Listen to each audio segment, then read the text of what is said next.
बहुत समय पहले की बात है। एक जंगल था, हरा भरा, घना और खूब बड़ा। उसमें कई तरह के जानवर रहते थे। हाथी, बंदर, भालू, हिरण, लोमड़ी और पक्षियों का भी पूरा परिवार। उस जंगल में एक लोमड़ी और एक सारस भी रहते थे।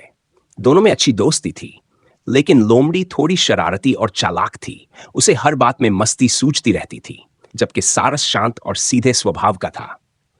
लोमड़ी को अपनी चालाकी पर बड़ा घमंड था।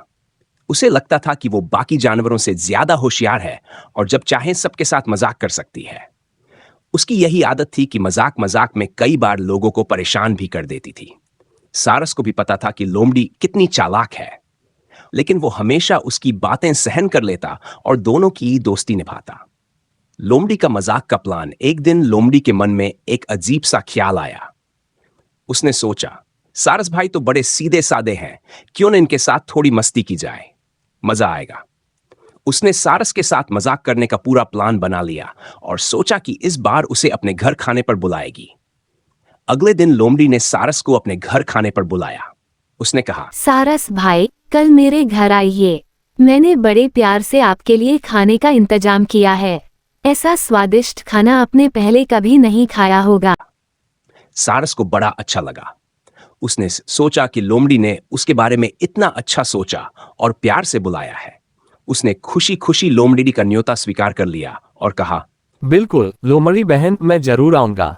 आपके हाथ का खाना खाने का मौका भला कौन छोड़ सकता है। अगले दिन सारस सुबह से ही तैयार होने लगा।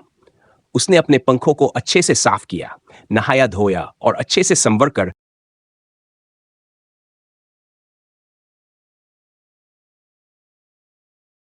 लोमड़ी के घर पहुंच गया। जैसे ही सारस ने दरवाजे पर दस्तक दी, लोमड़ी मुस्कुराते हुए बाहर आई और बोली, आओ आओ सारस भाई, तुम्हारा इंतजार कर रही थी।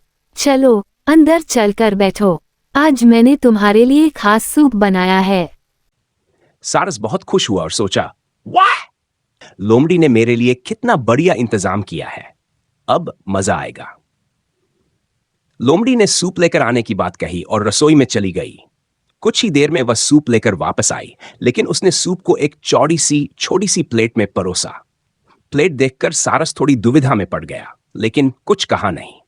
उसने सोचा कि शायद ऐसा ही होता है।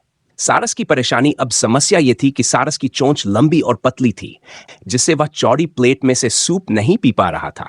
वह प्लेट में चोंच डालता, लेकिन उसकी चोंच में एक बूंद भी सूप नहीं आता। वह बार बार कोशिश करता रहा, लेकिन नाकाम रहा।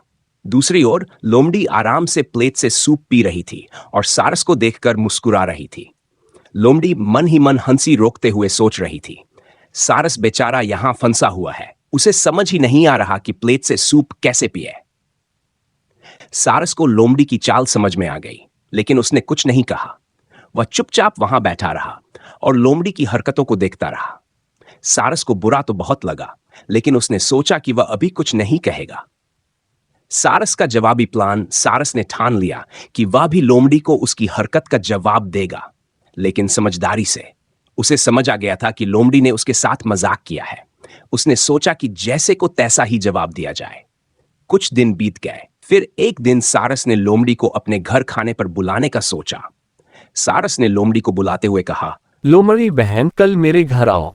मैंने तुम्हारे लिए बहुत खास खाना बनाया है, तुम्हें बहुत पसंद आएगा। लोमड़ी ने तुरंत हामी भर दी। अब सारस भी मुझे इतनी इज्जत दे रहा है, तो चलो इसका फायदा उठाया जाए। वैसे भी अब की बार खाना मुझे ही मिल जाएगा।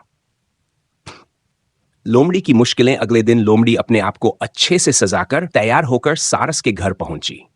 जैसे ही उसने दरवाजे पर दस्तक दी, सारस ने बड़ी गर्मजोशी से उसका स्वागत किया और उसे अंदर बिठाया। फिर सारस ने कहा, लोमड़ी बहन, आज मैंने तुम्हारे लिए खास सूप बनाया है, थोड़ी देर रुक जाओ, अभी लाता हूं। कुछ ही देर में सारस 2 सुराहियों में सूप लेकर आया। सुराही लंबी थी और उसकी गर्दन बहुत पतली थी। लोमड़ी ने यह देखा और परेशान हो गई। उसने सोचा, अरे ये कैसी सुराही है, इसमें से सूप कैसे पीऊंगी। अब लोमड़ी ने सुराही में से सूप पीने की कोशिश की, लेकिन उसकी चौड़ी थूथन के कारण वह सुराही के अंदर नहीं जा पाई। वह बड़ी मुश्किल से अपने मुंह को सुराही में डालने की कोशिश कर रही थी, लेकिन उसे एक भी बूंद सूप नहीं मिल पा रहा था। दूसरी ओर सारस अपनी लंबी चोंच डालकर आराम से सूप पी रहा था और मुस्कुरा रहा था। सारस ने धीरे से पूछा, क्या हुआ लोमड़ी बहन, सूप पसंद नहीं आया क्या? लोमड़ी शर्मिंदा होकर बोली, नहीं नहीं, सूप तो बहुत स्वादिष्ट है, पर इसे पीना बड़ा मुश्किल हो रहा है। सारस ने हंसते हुए कहा, अरे लोमड़ी बहन, तुम्हें याद है कुछ दिन पहले तुमने भी मुझे चौड़ी प्लेट में सूप दिया था। उसी तरह मैंने भी सोचा कि सुराही में सूप परोसूं ताकि तुम भी मजा ले सको। लोमड़ी को अपनी गलती का एहसास हो गया। उसने सिर झुकाकर सारस से माफी मांगी और कहा, मुझे माफ कर दो। मुझे माफ कर दो सारस भाई, मैं समझ गई कि किसी के साथ ऐसा मजाक करना सही नहीं है। मैंने आपको परेशानी में डाला, पर आपने मुझे समझदारी से जवाब दिया। अब से मैं किसी के साथ ऐसी हरकत नहीं करूंगी। सारस ने मुस्कुराते हुए लोमड़ी को माफ कर दिया और कहा, दोस्ती का मतलब होता है एक दूसरे का सम्मान करना, न कि उनकी परेशानी का मजाक उड़ाना। हमें अपने दोस्तों का हमेशा ख्याल रखना चाहिए। नैतिक शिक्षा। इस कहानी से हमें यह सीख मिलती है कि जैसा हम दूसरों के साथ व्यवहार करेंगे वैसा ही हमारे साथ भी होगा।